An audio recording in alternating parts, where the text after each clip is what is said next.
Good evening, witches and wizards, and welcome to Wizarding Weekly. I'm your host, Barnaby Bumbleblast. Tonight's top stories: magical sweet tooth, nostalgic theatres, and Dumbledore sightings you won't believe. Our first headline: Harry Potter. Wizards of Baking returns for Season 2 on November 2nd, 2025. Hosted by none other than the Weasley twins themselves. In interviews, James and Oliver Phelps revealed they'll challenge contestants to conjure butterbeer, moose towers, and enchanted cauldron cupcakes that float.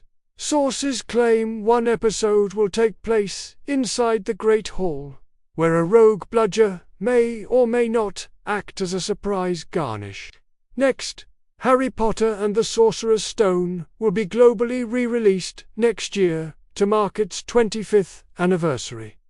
Hogwarts students are reportedly already prepping their theatre outfits, house scarves optional.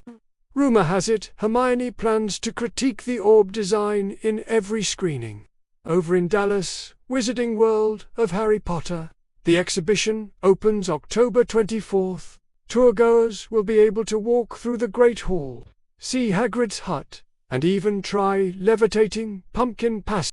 Expect live, spellcasting selfies, but also complaints from ghosts about being included in group photos.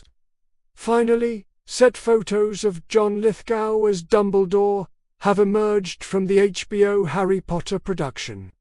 The beard is long, the robes are flowing, and fans are already making memes about Elder Dumble walking into a large dragon. One insider says Lithgow asked for a pet phoenix on set, still under negotiation. And that's your real wizarding news.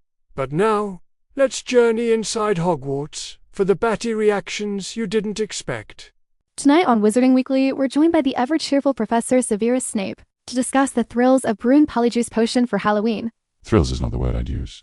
Prolonged suffering, perhaps. Or boiling incompetence in a cauldron. Fascinating. Tell us, Professor, what makes Polyjuice Potion so popular this time of year?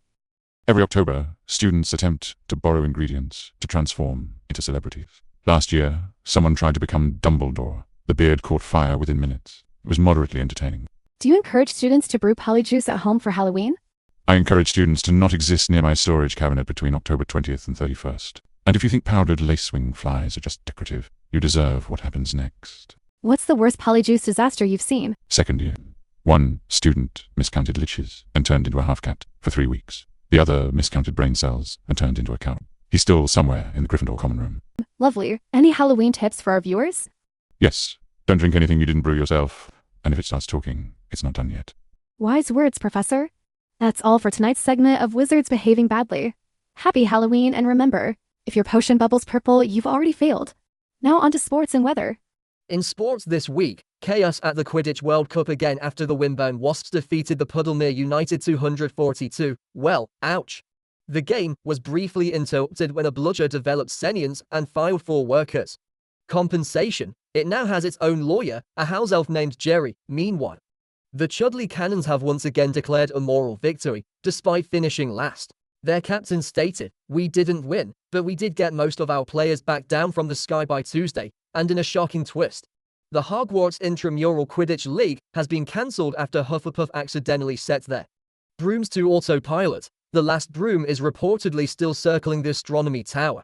Now let's check in with our weather wizard, Nimbus Nelly, who's currently floating over Scotland. Yes, it's windy here. Roughly hold dash onto dash your dash hat dash or dash lose dash your dash soul levels of gusts. We've got rain in the Forbidden Forest. But don't worry, it has only acidic if you ray to the centaurs. Expect scattered lightning charms through Friday and a high chance of fog thick enough to hide a basilisk or your ex. In unrelated news, the Ministry is reminding citizens not to use weather spells indoors after last week's indoor snowstorm in the Department of Mysteries. Apparently, it's still snowing on the 4th floor. And finally, a feel-good story to end your week. A group of third years at Hogwarts accidentally enchanted their pumpkins to sing carols, and now can't get them to stop.